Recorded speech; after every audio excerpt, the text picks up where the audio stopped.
who are you? What do you do here at FAU, and where are you located?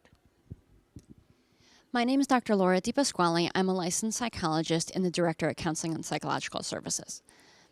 CAPS is the office on campus that offers mental health services to enrolled students. And we see students with a wide range of concerns from homesickness, relationship concerns, depression, suicidality, sexual assault. Really, our clinicians are very well versed in treating almost any issue a college student is going to come into our center with.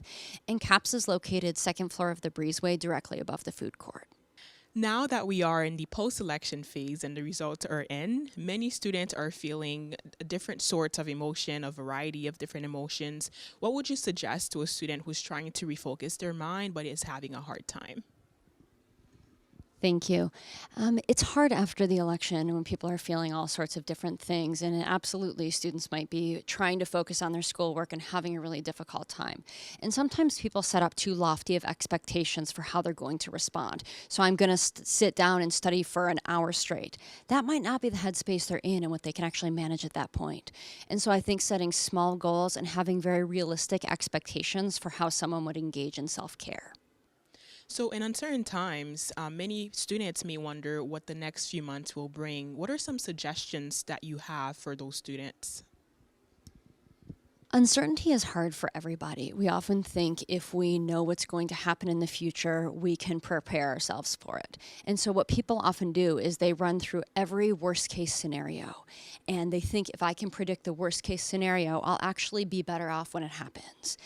And what often ends up happening is they spend that time worrying, wondering, creating these worst case scenarios. And in reality, that worst case scenario doesn't happen. And so they've lost a lot of time and a lot of anxiety to that uncertainty.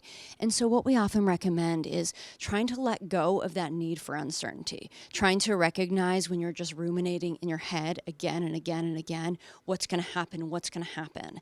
And when you recognize that pattern, trying to become aware of it, perhaps take some breaths, and trying to let go, recognizing that pattern you're engaging in. And sometimes just that awareness of it will help you to be able to let it go. And maybe also asking yourself, can you be absolutely certain about the future? Can you be absolutely certain about anything? And the answer is no. What are some resources that CAPS offers to students who are having a hard time? Well, CAPS has a variety of resources, and we really operate from a stepped care model. So we have some self-help resources, such as WellTrack Boost, which we're actually launching this week. And that is a self-help app that all students can access, and they can go on and learn different ways of meditation, different coping skills and strategies that might be valuable for them. And that's just self-guided, so they can do that on their own. We also have a brand new relaxation room with virtual reality headsets that have meditation software on them.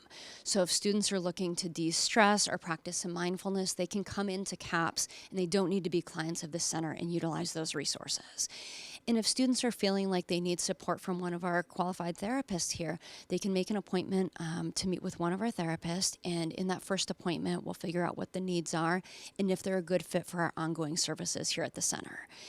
We might refer them to individual therapy, we might refer them to group therapy, workshops that we have, or we might get them connected to referrals off campus if that's going to best meet their needs. So we really have a very individualized treatment plan for each student that comes into our center.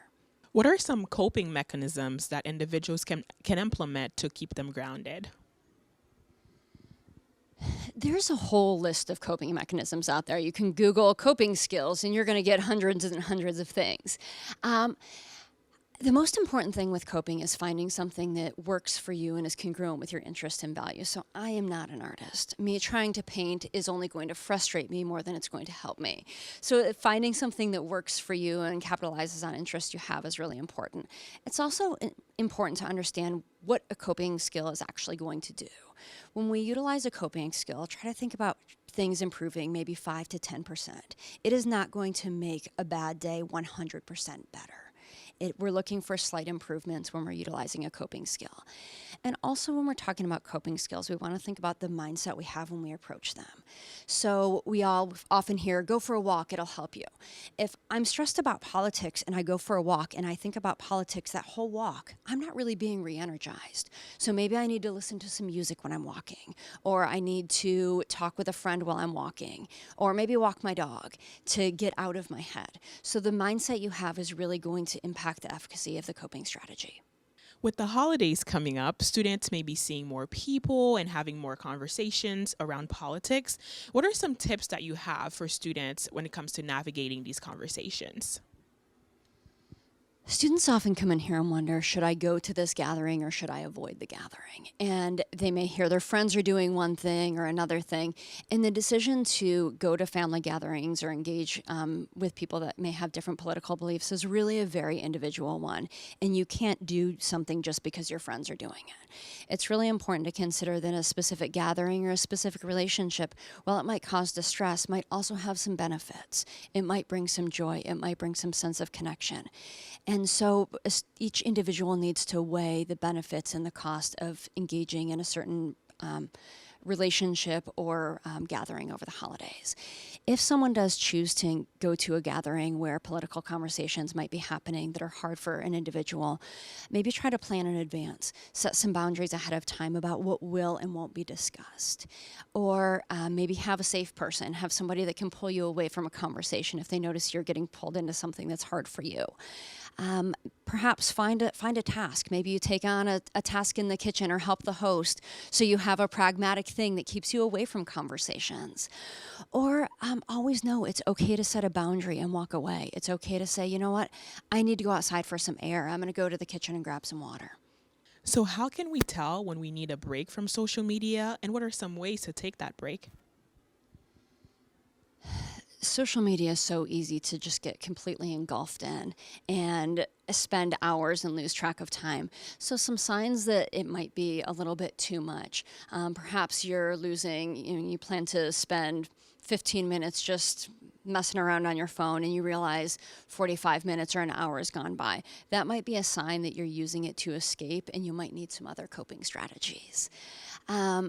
It also might be a sign if you're spending time on social media and realize you're more agitated or frustrated after spending that time on social media. So recognizing the impact that the social media is having on you is going to be really powerful. Also, if you're noticing a decrease in motivation to do anything productive after spending time on social media, it also might be a sign that it's not adding to what you're trying to accomplish at that point. So some strategies, we rely on our phones a lot. And so saying, put down your phone and avoid it might be a little bit more than some students can handle. So I would recommend trying to find an app that might help you learn something, or maybe a game that you can play on your phone. So if you still need that comfort of phone and distraction, you have that, but you're not in that doom scrolling that's really taking away from your well-being and adding to the emotional weight that you're in. And then also trying to implement some self-care strategies in, as I talked about previously, just being mindful in the way you're engaging in self-care. How can students ensure that they're getting enough sleep during times of high distraction and distress, especially with final exam season coming up? It's so hard. When there's so many things to do, it's really hard for students to get that sleep.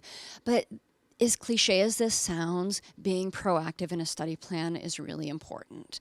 So if you're cramming, you're not going to have that time at the end, and you are going to compromise sleep to get in the hours of studying. So at this point, when you're a couple weeks out before finals, trying to come up with a study plan of small goals each day. If you're trying to sit down and bang out 8 hours of studying, that might be a little bit more than manageable, especially this far out. So if you can be on top of a small plan each day, you're going to set yourself up for success the week of finals. Perhaps getting an accountability buddy or a study buddy will help accomplish those small goals as well. And just a couple pragmatic tips. as we get into finals week. Trying to set a bedtime and actually stick to that bedtime will be helpful. So maybe it's midnight, 1 o'clock. You're not going to bed past that bedtime is really important so you can get enough sleep. Perhaps reducing the light on your phone, maybe to black and white, or reducing the brightness so you're not consuming as much blue light right before bed. And then lastly, we have WellTrack Boost, which has some meditations, and that might help you to fall asleep if you put on a meditation before bedtime.